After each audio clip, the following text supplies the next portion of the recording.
नवी दिल्लीत आजपासून सुरू होणाऱ्या 98व्या अखिल भारतीय मराठी साहित्य संमेलनाचं उद्घाटन पंतप्रधान नरेंद्र मोदी यांच्या उपस्थितीत दुपारी 4:30 वाजता विज्ञान भवन इथं होणार आहे।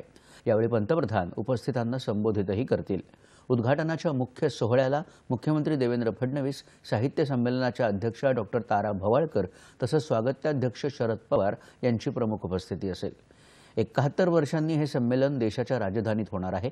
मराठी भाषेला अभिजात दर्जा मिळाल्यानंतरचं हे साहित्य संमेलन विशेष आहे। तालकटोरा स्टेडियममध्ये उभारण्यात आलेल्या छत्रपती शिवाजी महाराज साहित्य नगरीत संमेलन होणार आहे। संमेलनाची पारंपरिक पद्धतीनं ग्रंथदिंडी काढून सुरुवात होईल।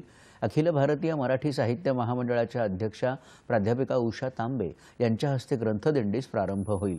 लोकशाहीचे मंदिर ते साहित्याचं मंदिर असा संसद भवन ते तालकटोरा स्टेडियम प्रवास करत ही ग्रंथदिंडी संमेलनस्थळी पोहोचेल।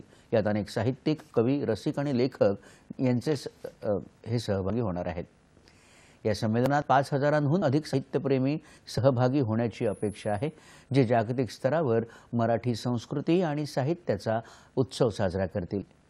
हे संमेलन मराठी साहित्याच्या समृद्ध सांस्कृतिक वारसाचा पुरावा आहे। दिल्लीत परतल्यानं हे अधिवेशन साहित्यप्रेमींच्या नवीन पिढीला प्रेरणा देण्यासाठी आणि देशभरात मराठी संस्कृतीला प्रोत्साहन देण्यासाठी सज्ज आहे।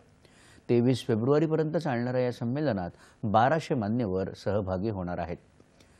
संमेलनादरम्यान 50 पुस्तकांचं प्रकाशन होईल, तर पुस्तक प्रदर्शनात 100 स्टॉल्स लावले जाणार आहेत।